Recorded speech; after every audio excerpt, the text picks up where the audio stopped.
Good afternoon and welcome to today's webinar on working safely during coronavirus. My name is Andy Harrison and I'm from the Department for Business, Energy and Industrial Strategy.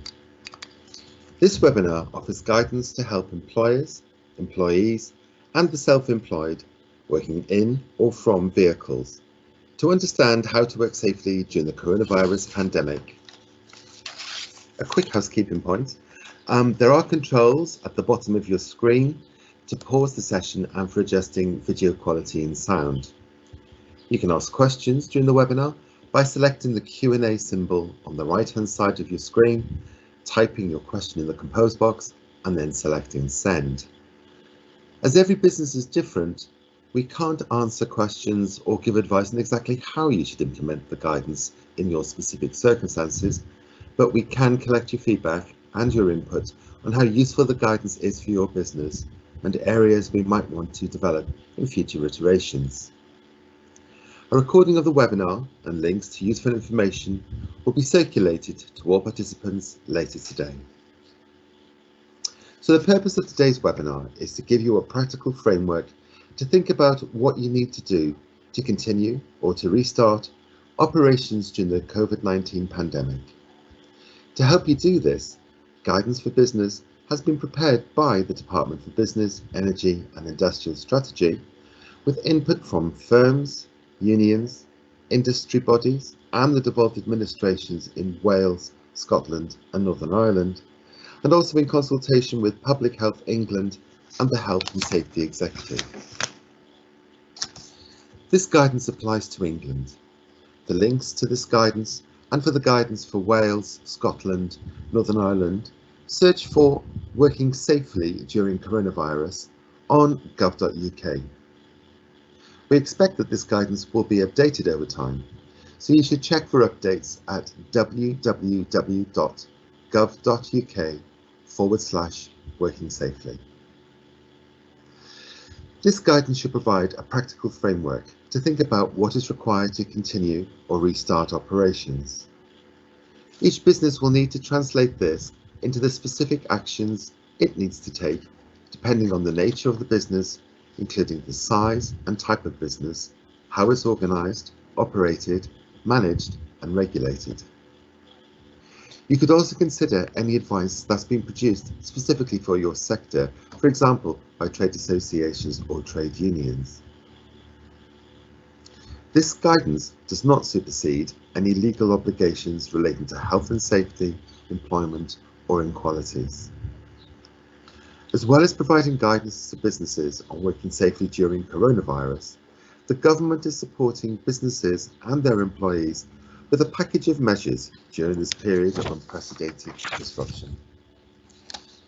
The Coronavirus Business Support Hub brings together all government guidance on running your business.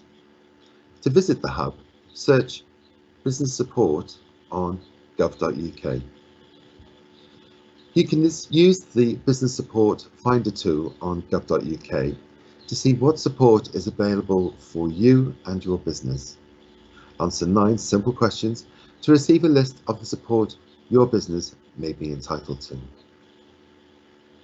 Gov.uk is where you will also find written guidance to help employers, employees and the self-employed understand how to work safely during the coronavirus pandemic. 8 guides have been published covering a range of different types of work. Many businesses operate more than one type of workplace, such as an office or factory and fleet of vehicles. You may need to use more than one of the guides as you think through what you need to do to keep people safe. You can view all the written guidance at www.gov.uk/working safely. Further guidance will be published as more businesses are able to reopen. You and your employees might also have questions on travelling to work safely during the coronavirus outbreak and on the opening of nurseries, schools and colleges. Schools and nurseries currently remain closed to all pupils except children of key workers and vulnerable children. Schools, colleges and nurseries across England remain on track to open to more children from the 1st of June. In line with the roadmap setting out how the UK will adjust its response to the virus, some primary schools in England are on track to welcome back children in reception, Year 1 and Year 6, while nurseries and other early year providers will begin welcoming back children of all ages. Secondary schools, sixth forms and colleges will also provide face-to-face contact for Year 10, Year 12 and equivalent 16 to 19-year-old further education students to help them prepare for exams next year. It is expected that this will begin from the 15th of June, with around a quarter of these secondary students in at any point. The latest information on the phased reopening of schools can be found at gov.uk. While today's webinar will provide guidance for people who work in or from vehicles, your employees will also need to travel to and from work. Safe travel guidance for passengers is also available, and you should share this with your workforce to help them plan their travel to work during the coronavirus outbreak. Everybody should try to avoid using public transport where possible and instead to walk, cycle or drive. Thinking carefully about the times, routes and ways your employees travel will also mean that we will all have more space to stay safe. The safe travel guidance can be found at gov.uk. So today's webinar is designed to be relevant for people who use vehicles for work. This includes couriers, mobile workers, lorry drivers, on-site transit and work vehicles. I'm delighted to be joined today by Ian Dolman, who will provide an overview of the vehicle's guidance. And today we will cover how you might assess and manage risk, who should go to work, how to enable social distancing at work, managing non-staff at your workplace, including customers, visitors and contractors, how to reinforce your cleaning measures to reduce transmission risk, PPE and coverings in your workplace, managing and communicating with your workforce, and handling inbound and outbound goods. Brianne, over to you. Thank you, Andy. I'm here today to provide an overview of the vehicle's guidance. I'll begin by talking a little bit about assessing and managing the risk of COVID-19. So as an employer, you have a legal responsibility to protect your workers and others from risk to their health and safety. I'm sure you're aware that a risk assessment is part of how you control risks in your workplace and should be normal practice. We recommend that employers use the guidance produced by the government to help conduct the risk assessment and put appropriate preventative measures in place. All employers should consult their workers on health and safety. The Health and Safety Executive have useful tools and guidance on conducting a risk assessment, including templates and advice. If workers are vulnerable or have protected characteristics, this should be factored into the risk assessment, and I'll cover more on this in the next section. Employers have a duty to reduce workplace risks by taking preventative measures. In the context of coronavirus, this means increasing hand washing and cleaning of surfaces, supporting people to work from home where possible, and where this is not possible, maintaining 2-metre social distancing. Where maintaining social distancing isn't possible, you should consider whether the specific activities should continue. If these activities should continue, put in place preventative measures such as keeping the activity time involved as short as possible, using screens or barriers to separate people from each other, using back-to-back or side-to-side working rather than face-to-face wherever possible, and reducing the number of people each person has contact with by using fixed teams or partnering, so each person works with only a few others. Where people must work face-to-face with different groups of people for sustained periods of time, consider whether that activity is safe to continue. Remember that no one is obliged to work in an unsafe environment. It's important for employers, employees and the self-employed to understand how to return to work safely during this time, both for employers to feel confident that they are protecting the well-being of their workers and for workers to feel confident that they are being protected in the workplace. Everyone should continue to work from home if possible. By their very nature, many of the roles involving vehicles will not be able to be undertaken remotely or from home. Where people cannot work from home, you should consider who is essential to be on site or deployed in the field and plan for the minimum number of people to work safely and effectively. Individuals who are advised to stay at home under existing guidance should not physically come to work. People who are at higher risk should also be protected. This includes clinically extremely vulnerable individuals. They should not physically come to work. Clinically vulnerable individuals who are at higher risk of severe illness should be helped to work from home where possible. If they are unable to work from home, they should take extra care in observing social distancing measures. Their work should be considered carefully as part of the risk assessment. And individuals who have symptoms of COVID-19, as well as those who live in a household with someone who is showing symptoms, should not physically go into work. In applying this guidance, employers should be mindful to treat everyone in the workplace equally, considering the needs of different groups of workers or individuals. It is breaking the law to discriminate, directly or indirectly, against anyone because of a protected characteristic such as age, sex, or disability. This guidance does not replace existing legal obligations under the Equality Act 2010.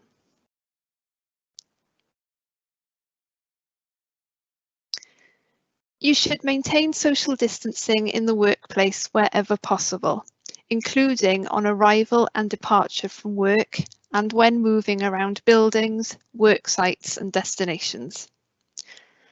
Arrival and departure times should be staggered and additional parking and bike rack facilities provided to enable people to maintain social distancing when travelling to and from work.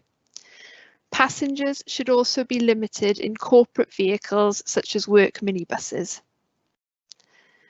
To maintain social distancing when moving between buildings, use the minimum number of workers required at base depots or distribution centres. Schedule collection of goods to avoid overcrowding. Pick goods ahead of collection and load them without interacting with the driver. Reduce job and location rotation.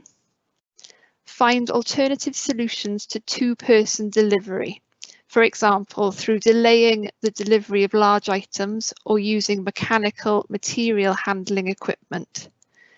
You should maintain fixed pairings of two-person deliveries where this is not possible. It will not always be possible to keep a distance of 2 meters inside vehicles. Many in-vehicle tasks need more than one person. For example, heavy deliveries or refuse collection, and changing vehicle configurations to create more space may not be practical. However, wherever possible, social distancing should be maintained by avoiding multiple occupancy and limiting the sharing of vehicles. Fixed pairing systems should be used where people have to work in close proximity, and vehicles should be well ventilated and regularly cleaned. Where workers have no alternative but to work within 2 meters, mitigation measures should be devised to minimize the risk of transmission, including clear signage to outline social distancing measures in place, single person or contactless refueling where possible, using physical screening provided this does not compromise safety, for example through reducing visibility, and sitting side by side, not face to face, and increasing ventilation where possible. It is important to maintain social distancing and avoid surface transmission when carrying out deliveries or collections, especially in high volume situations like distribution centres or dispatch areas. This can be achieved through scheduling to limit exposure to large crowds and rush hours where appropriate, revising pick-up and drop-off collection points and procedures with signage and marking, having single workers load or unload vehicles where this is possible and safe, minimising unnecessary contact at gatehouse security, yard and warehouse. So for example, you may choose to use non-contact deliveries where the nature of the product allows for use of electronic pre-booking. Maximising use of electronic paperwork where possible, and review procedures to enable safe exchange of paper copies where needed. For example, required transport documents. Encouraging drivers to stay in their vehicles where this does not compromise their safety, and safe working practice is also important.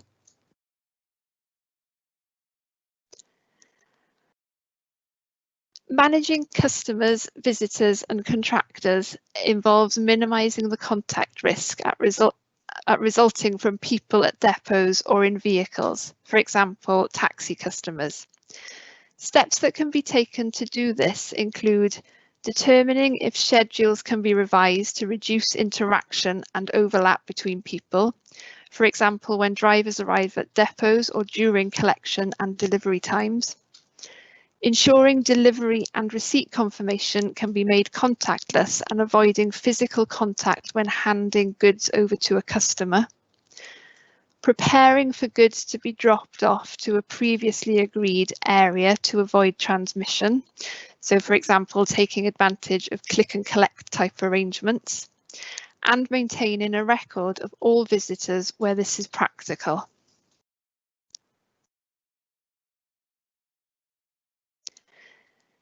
In order to manage contact risk, it is also important to make sure people understand what they need to do to maintain safety. This can be done by providing guidance and explanation on social distancing and hygiene to passengers, such as taxi customers, when they enter the vehicle.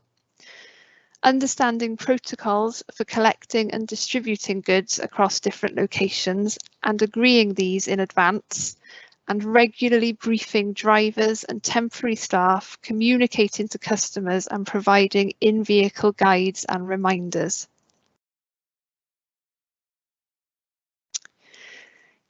To keep the workplace clean and prevent transmission by touching contaminated surfaces, it is important to frequently clean work areas and equipment between use, using usual cleaning products and any object or objects and surfaces that are touched regularly, making sure there are adequate disposal arrangements. Encouraging workers to wash hands before boarding vehicles.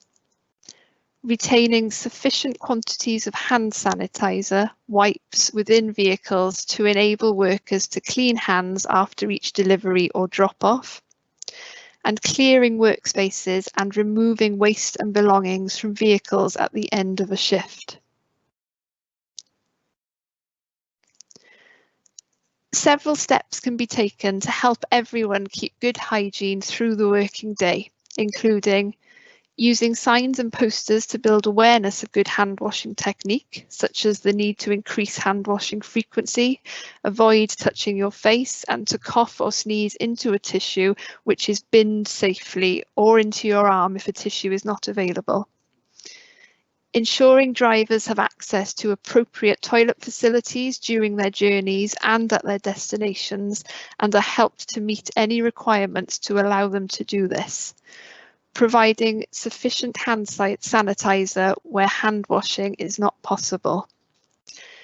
Where shower and changing facilities are required, businesses should set clear use and cleaning guidance to ensure they are kept clean and clear of personal items and that social distancing is achieved as much as possible. And also introducing enhanced cleaning should also be considered during and at the end of each day.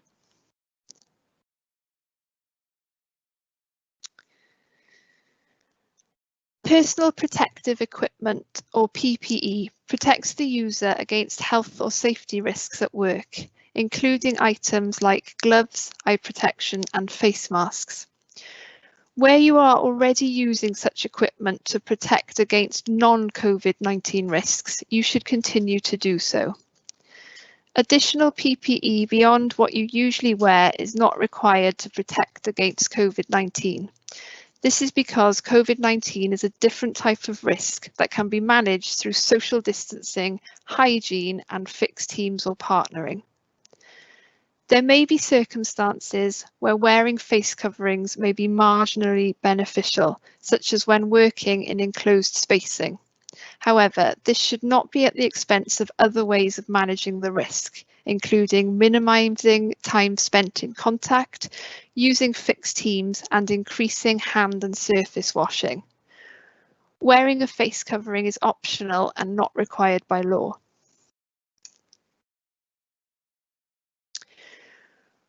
Work should be organised to create distinct groups and reduce the number of contacts each worker has.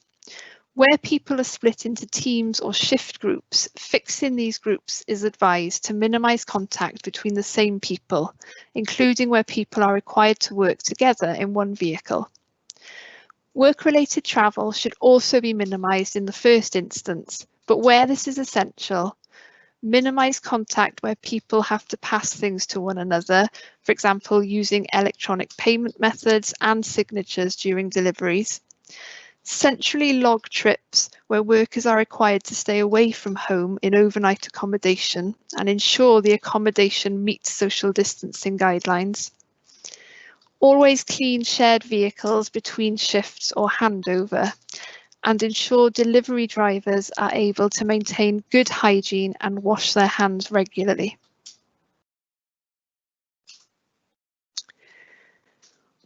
All workers should understand COVID-19 related safety procedures and be provided with clear, consistent and regular communication. Simple, clear messaging and visual communications, such as the image on the right-hand side of the slide, should be used to explain any changes, which may include amendments to production schedules, breakdowns or material shortages. Engagement with workers and worker representatives is important, and there should also be increased awareness and focus on the importance of mental health during times of uncertainty. Social distancing should be maintained and surface transmission avoided when goods enter and leave sites.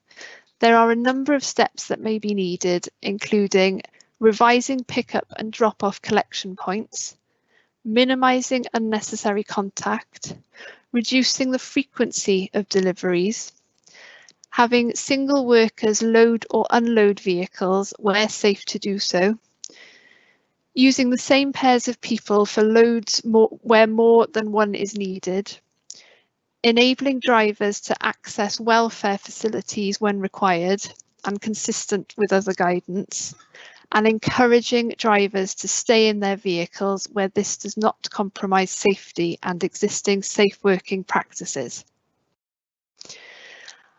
So I hope this information has provided you with a useful starting point for how to think about assessing and managing the risks of COVID-19.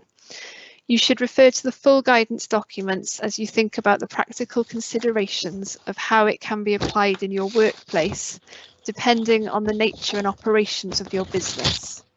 Thank you very much for listening today, and I'll now hand you back to Andy.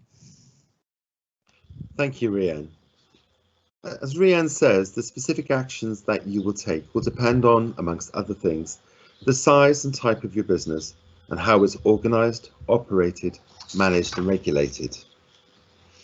To help you decide which actions to take, you should carry out an appropriate COVID-19 risk assessment, just as you would for other health and safety related hazards. Although the specific actions you will take may differ, it might be useful to consider how other businesses are preparing. The Coronavirus Business Support blog provides useful examples that you may wish to review. Trade bodies and trade unions may also be able to provide useful advice for your businesses. So before we close today, we'll address some of the common questions that businesses are raising on the guidance. So our first question today, Rhiannon, is: are drivers, riders or passengers required to wear a face mask? So, as I've said, wearing a face covering is optional and is not required by law. This includes in the workplace and vehicles and confined spaces.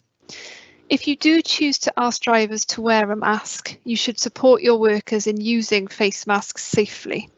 This means telling workers to wash their hands thoroughly with soap and water for 20 seconds or use hand sanitizer before putting a face covering on and after removing it. When wearing a face covering, you should avoid touching your face or the face covering itself, and as you could contaminate them with germs from your hands. Change your face covering if it becomes damp or if you've touched it. Continue to wash your hands regularly, which is very important.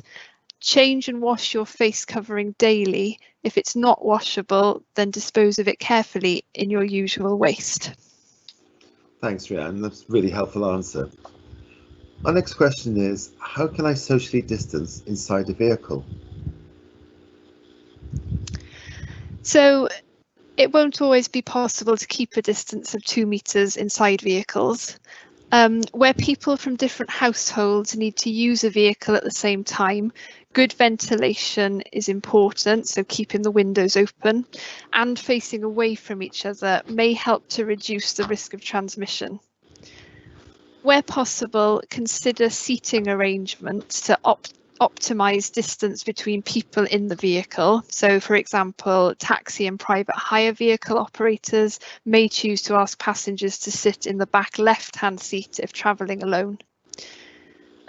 Passengers and workers should also sit back to back or side to side rather than face to face wherever possible. Where the social distancing guidelines cannot be followed in full, businesses should take all the mitigating actions possible to reduce the risk of transmission between their staff. So these actions include further increasing the frequency of hand washing and surface cleaning, keeping the activity time involved as short as possible, using screens or barriers to separate people from each other, and reducing the number of people each person has contact with by using fixed teams or partnering, so each person works with only a few others. Thanks, Rhiannon. Next question: how can drivers follow the instruction to wash their hands? You should ensure that drivers have access to appropriate toilet facilities during their journeys and at their destinations, and that they are helped to meet any requirements to allow them to do this. Where hand washing is not possible, you should provide sufficient hand sanitizer. Great. And our final question for today is: can my employee refuse to return to work? So we're aware that some people might be anxious about safety and returning to the workplace. You should encourage your staff to raise any concerns they have and try to resolve these together.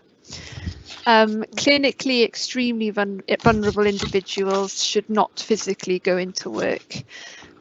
Vulnerable individuals who are at higher risk of severe illness, so for example people with pre-existing conditions, have been asked to take extra care in observing social distancing and should be helped to work from home, either in their current role or in an alternative role. If clinically vulnerable individuals are unable to work from home, they should be offered the option of the safest available on-site roles, enabling them to stay 2 meters away from others. If they have to spend time within 2 meters of others, you should carefully assess whether this involves an acceptable level of risk. As for any workplace risk, you must take into account specific duties to those with protected characteristics, including, for example, expectant mothers, who are, as always, entitled to suspension on full pay if suitable roles cannot be found. Particular attention should also be paid to people who live with clinically extremely vulnerable individuals. Some workers, whether through specific vulnerability, family caring responsibilities, or an abundance of caution, may be reluctant to re-enter a workplace even though the employer feels it is safe to do so. The government would encourage employers to engage constructively with such workers and their representatives and try to find solutions that are agreeable to all. And ACAS has produced advice for employers and employees on returning to the workplace, and it is available on their website. That's great. Thank you, Rhian. Really comprehensive. So that ends our question and answer session and our webinar for today. A recording of the webinar and links to useful information will be circulated to all participants later today. As we expect that this guidance will be updated over time, you should also continue to check for updates at www.gov.uk/working-safely. To stay up to date and get the latest business information on coronavirus direct to your inbox, why not sign up to the Coronavirus Business and Employers Bulletin? You can also contact the government's business support helplines for free advice, and you can find all coronavirus business support information on gov.uk. So finally, it just remains for me to thank our speaker, Rhian, and to thank you all for joining us today. Goodbye.